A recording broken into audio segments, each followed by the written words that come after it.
Valentina Gomez, a 26-year-old far-right Republican candidate running for Congress in Texas's 31st district, has surged back into the media spotlight following a recent inflammatory stunt that once again showcased her signature brand of political theater.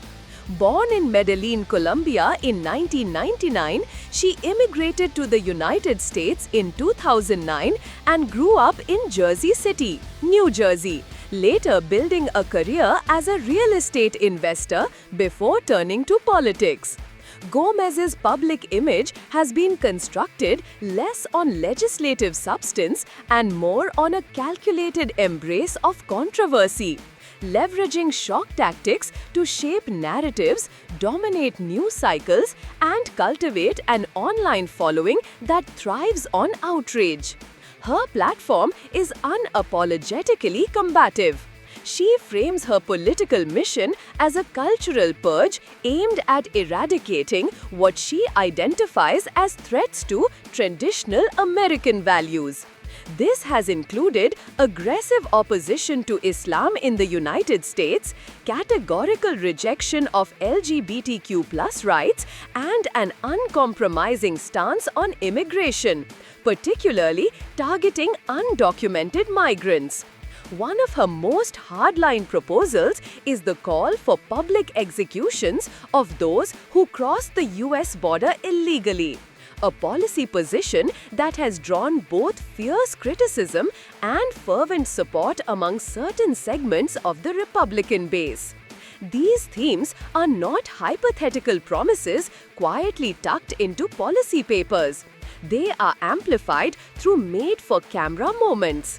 Over the past year, Gomez has orchestrated several high-visibility acts designed to provoke. In May 2025, she crashed Texas Muslim Capital Day at the state capitol in Austin, seizing a microphone to declare Islam has no place in Texas before being removed by security. In December 2024, she released a campaign video featuring the mock execution of a hooded immigrant, visually reinforcing her calls for extreme punitive measures against undocumented migrants.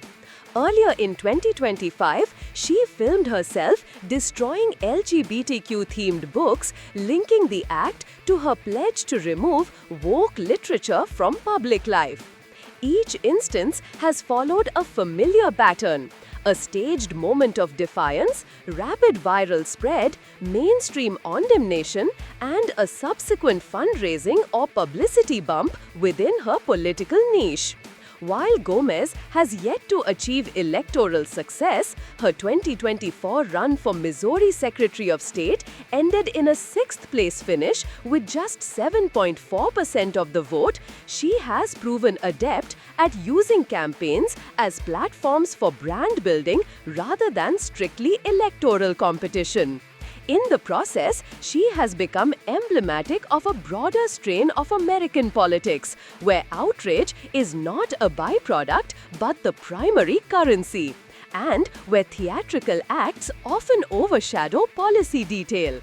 Her relocation from Missouri politics to a congressional race in Texas further underlines her willingness to seek opportunities where the political environment is conducive to the confrontational style she has cultivated.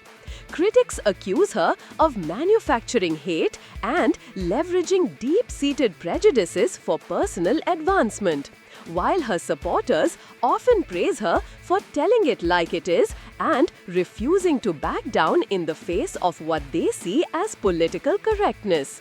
The recent stunt that reignited public debate about her is consistent with this established pattern: a deliberately provocative act broadcast on social media, timed to align with campaign milestones and designed to dominate conversation, regardless of whether it alienates more voters than it attracts. In Gomez's political calculus, visibility, especially visibility achieved through outrage, appears to outweigh broad appeal. Whether this approach will translate into actual electoral gains in Texas's 31st district remains uncertain. But the consistency of her tactics suggests that, win or lose, the campaign itself functions as an ongoing performance, one in which every act of defiance feeds the larger narrative she is writing about herself. In the crowded and chaotic space of contemporary US politics, that may be the point.